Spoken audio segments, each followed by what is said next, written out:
Hello, welcome to On Tap. Hooty hoo, everyone. Hey, so we got some news coming out today. In typical fashion, some of this news it doesn't hit my desk until late in the day.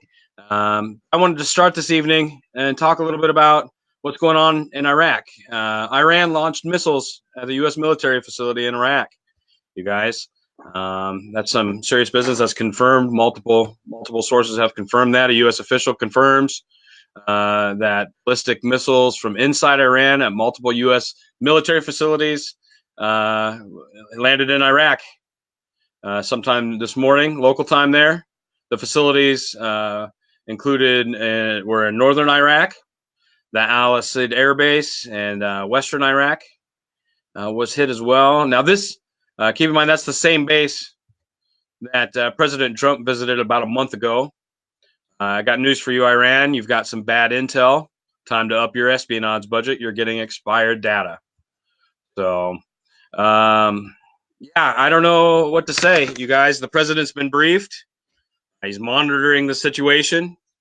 Basically, to me, what that means is they're trying to figure out what the best response is. Hopefully, somebody's trying to talk some sense to him. You know what his immediate response is going to be.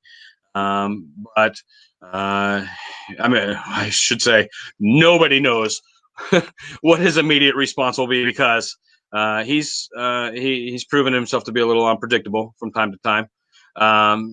So we'll see how that all plays out.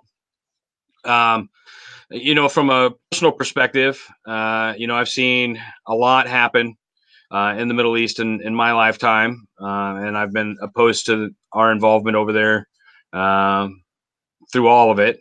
It's one of those things, though, that we're unfortunately at a point where the dice has been rolled. Unfortunately, we were the ones that rolled it, and we're stuck in a situation now where decisions are going to have to be made. And unfortunately, many people are probably going to die because of these decisions. Obviously, people have already died. People are dying every day in the Middle East over there in Iraq and Iran and Afghanistan and all those areas. It's kind of a terrifying concept to think about this happening in our lifetime. I feel for anyone that has or has children that are draft age. I feel terrible for people that are draft age. The ominous, hey, you could be called to service at any time, looming over your head. Now, do I think that we'll see the draft at this point? I don't. I don't think that's necessary. We've already proven that we are the largest military force in the world. If anything, we spend more than everybody. So there's that. We have the bigger pocketbook, if you will. But yeah, you think about what's going on over there, and I've been trying to keep locked into it. It's something we definitely want to keep our eyes on. You guys, don't lose sight of this. Don't let the Iran get buried. It's going to be interesting to see too, because it looks like there's been some things in the Congress. I don't have all the details. Some things in the Congress that would allow impeachment to go through at this point in time with no witnesses necessary. So that's something that I don't know how that affects it. I have to look at that. That's something that I just glanced at here when I'm flipping screens. Some other news that we saw today, you guys, and I'll circle back here. If any of you have an update on the situation going on in Iraq right now, go ahead and post that up for us, and we can get that information out. Looks like some. Here's a shocker. Some police officers in Los Angeles falsely portrayed people as gang members and falsified records to boost their numbers. That's interesting, right? It looks like more than a dozen Los Angeles police officers with a Metro division there are being investigated on suspicion of falsifying information. And this is information that they gathered during stops where they wrongly portrayed people as gang members or gang associates. The officers assigned to special patrols in that area are suspected of falsifying field interviews during the stops, falsifying, making stuff up to bolster their numbers. Hey, folks, I got news for you. The government is corrupt. That's just the nature of the government. That's just the money and the power are there, and absolute power corrupts absolutely. There's no way around that. And the police in LA are doing what they think they need to do to justify their existence, right? By boosting their numbers. I know every police officer I talk to will tell you, oh, we don't have quotas, we don't have budgets we have to hit. Bullshit. I'm calling BS on that, you guys. I do have one trusted friend in law enforcement that did confide in me that says, hey, maybe we don't have a quota, but I'll tell you what, if you want those extra days off at the end of the month, guess what? You better have more tickets than the next guy put on the books. So that's just something to consider. Logically, that makes sense. If you're producing more, it's like when I used to sell stuff, when I used to sell windows. If I wanted an extra day off, well, where's your budget? Where's your numbers? It's just like any job, and the government's a money grab. They need to justify their existence and justify taking our dollars, our tax dollars, and working that. I wonder if the areas that have privatized their police force have the same issue with the falsification of issues. Obviously, falsification of information. Obviously, it's different demographics, different needs in the communities. You look at Los Angeles; it's a mecca for gang violence and gang activity.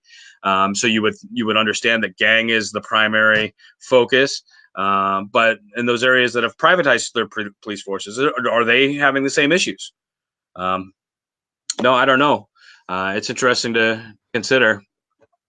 What else is going on out there? It looks like Illinois. Hey, Illinois, you guys started selling legal cannabis this year. It looks like shops are running out 6 days in. They're running out of supply. Supply and demand, right? It's just going to bring the price up. It looks like they had literally thousands, tens of thousands of people lined up at these dispensaries in Chicago. I saw some pictures of that, and it's crazy. And now what they're doing, though, instead of having people stay outside and wait in line, they were waiting outside like the Apple store, like the new iPhone's coming out. So I'm gonna wait in line. If that tells you anything, you guys, other states should be paying attention.